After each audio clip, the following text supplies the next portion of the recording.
Iran बार बार इस बात को दोहरा रहा है कि वो अमेरिका के सामने घुटने टेकने वाला नहीं है और एक बार फिर बड़ा बयान निकलकर सामने आया है। एक बार फिर से ईरान के फॉरेन मिनिस्टर इराकची ने यह बयान दिया है। उन्होंने कहा है कि अगर अमेरिका ने कोई नापाक हरकत की तो मशरिक़ वस्ता में जितने भी एयरबेस अमेरिका के हैं वो महफूज नहीं है, वो ईरान के टारगेट पर हैं, वो ईरान के जुल्फ़िकार और इसी तरह से दूसरे जो मिसाइल हैं उसके निशाने पर एक तरह से हैं। आपको याद होगा कि इससे पहले भी इस तरह का बयान ईरान के supreme leader Ayatollah Ali Khamenei की तरफ से भी आया है और इससे पहले इस तरह का बयान ईरान के फॉरेन मिनिस्टर इराकची की तरफ से भी आया है। लेकिन अब एक बार फिर से जब न्यूयॉर्क में अमेरिका में डोनाल्ड ट्रंप और बिन्यामिन नेतन्याहू की बातचीत हो रही है, खदशा यह बढ़ गया है कि अमेरिका और इजराइल कोई बड़ा फैसला कर सकते हैं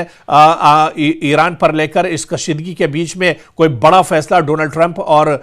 नेतन्याहू कर सकते हैं। ऐसे में अब ईरान ने एक बार फिर से साफ कर दिया है कि अगर कोई नापाक हरकत ईरान को लेकर की जाती है, ईरान के हुदूद में अगर कोई हमला अमेरिका या इजराइल की तरफ से किया जाता है तो पूरे मशरिक़ वस्ता में एक तरह से आग लगा दी जाएगी और अबनाए हुर्मुज को एक तरह से कब्रिस्तान अमेरिका के फौजियों के लिए बना दिया जाएगा। इजराइल के अंदर एक तरह से ईरान के जो मिसाइल हैं वो टारगेट किए हुए हैं और अगर कोई नापाक हरकत होती है तो इजराइल को भी नेस्तो नाबूद कर दिया जाएगा। दरअसल जो बयान ईरान की तरफ से इस तरह के आ रहे हैं उसके पीछे कई वजह हैं, क्योंकि ईरान अब पहले के मुकाबले में काफी मजबूत हो चुका है। ईरान दरअसल अब चाहे एटमी हथियार की बात कर लें, हालांकि ईरान ये बार बार कहता है कि वो एटमी हथियार उसके पास नहीं है और अगर वो एटमी हथियार बनाने के बारे में सोचता है, यूरेनियम की अफजूदगी करता है तो वो उसके अपने सेल्फ डिफेंस के लिए है, अपनी हिफाजत के लिए है, वो किसी जंग में इसका इस्तेमाल नहीं करेगा। लेकिन दूसरी तरफ ईरान लेटेस्ट हथियार से काफी मजबूत हो गया है, चाहे मिसाइल्स की बात की जाए, जुल्फ़िकार मोबाइल या शहबाज मिसाइल की बात की जाए, कद्र मिसाइल की बात की जाए। ये दरअसल वो मिसाइल हैं जिनकी रेंज 1500 से 2000 किलोमीटर तक है और 2000 किलोमीटर इसी वजह से अमेरिका ने 2000-2500 किलोमीटर से ज्यादा दूरी पर अपने अब्राहम लिंकन जो बहरी बेड़ा है उसे इस रेंज से दरअसल दूर रखा है। और वहीं पर सबसे बड़ा जो टेंशन है, सबसे बड़ी जो परेशानी है वो इजराइल के लिए। इजराइल ये जानता है कि अगर इस बार कोई गलती होगी तो सीधे ईरान के जो मिसाइल हैं, ईरान के जो लेटेस्ट ड्रोन है वो तल अवीव पर एक तरह से हमलावर हो सकते हैं। तो ऐसे में ईरान कहीं ना कहीं पूरी मजबूती के साथ, ईरान पूरी मश्क के साथ, ईरान पूरी तैयारी के साथ इस जंग में खड़ा है। हालांकि अमेरिका हिम्मत नहीं जुटा पा रहा है कि इस जंग को लेकर शुरुआत कहां से की जाए। डोनाल्ड ट्रंप की तरफ से बड़े बड़े बयान जरूर आते रहे, डोनाल्ड ट्रंप लगातार बयानबाजी करते रहे ईरान पर हमला करने को लेकर, लेकिन वो हिम्मत आखिर इसी वजह से नहीं जुटा पा रहे हैं क्योंकि डोनाल्ड ट्रंप को पता है कि अब मशरिक़ वस्ता में जो सियासी सूरत हाल है वो बहुत हद तक बदल गई है। चाहे जो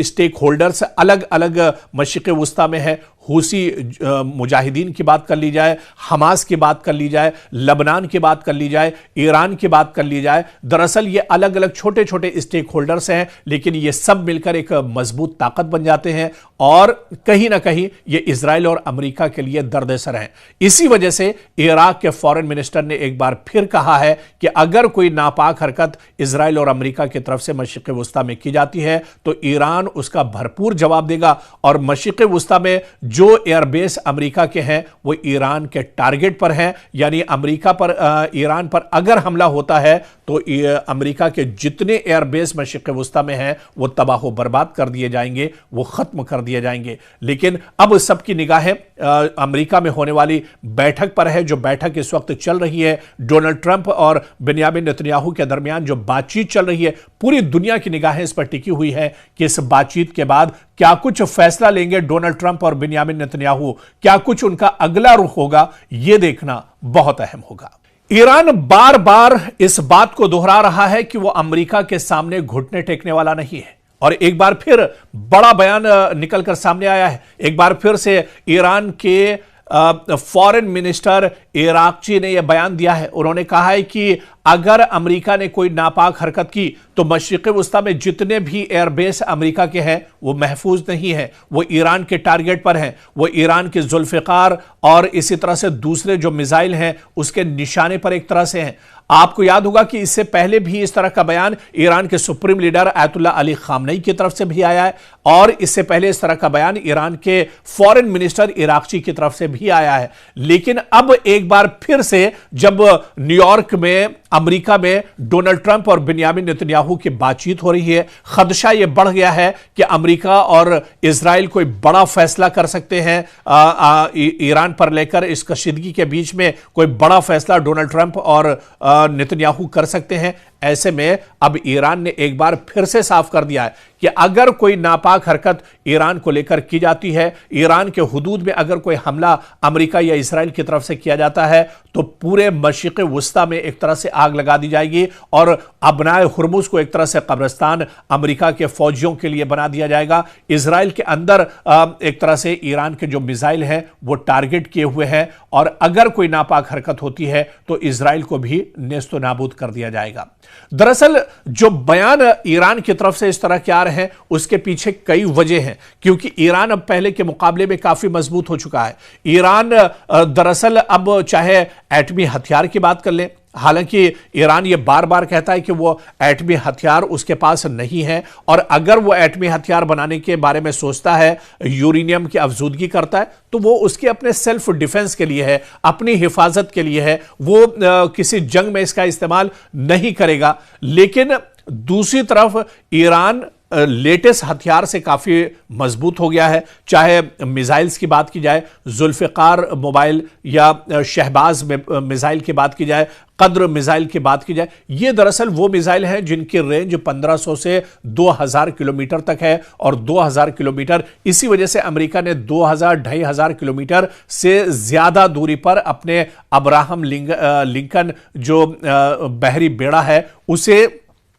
इस रेंज से दरअसल दूर रखा है। और वहीं पर सबसे बड़ा जो टेंशन है, सबसे बड़ी जो परेशानी है वो इजराइल के लिए। इजराइल ये जानता है कि अगर इस बार कोई गलती होगी तो सीधे ईरान के जो मिसाइल हैं, ईरान के जो लेटेस्ट ड्रोन है वो तल अवीव पर एक तरह से हमलावर हो सकते हैं। तो ऐसे में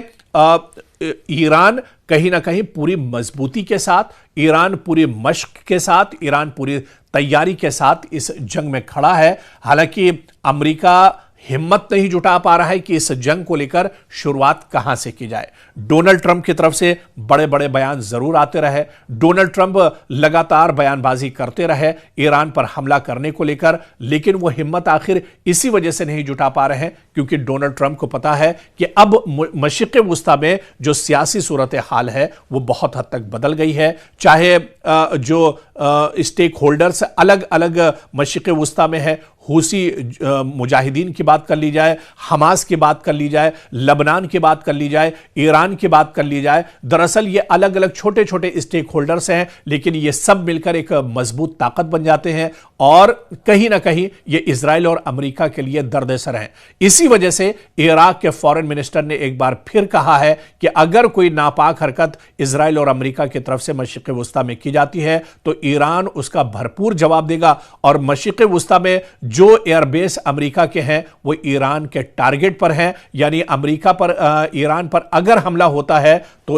अमेरिका के जितने एयरबेस मशरिक़ वस्ता में हैं वो तबाह बर्बाद कर दिए जाएंगे, वो खत्म कर दिए जाएंगे। लेकिन अब सबकी निगाहें अमेरिका में होने वाली बैठक पर है, जो बैठक इस वक्त चल रही है डोनाल्ड ट्रंप और बिन्यामिन नेतन्याहू के दरमियान जो बातचीत चल रही है, पूरी दुनिया की निगाहें इस पर टिकी हुई है कि इस बातचीत के बाद क्या कुछ फैसला लेंगे डोनाल्ड ट्रंप और बिन्यामिन नेतन्याहू, क्या कुछ उनका अगला रुख होगा, यह देखना बहुत अहम होगा।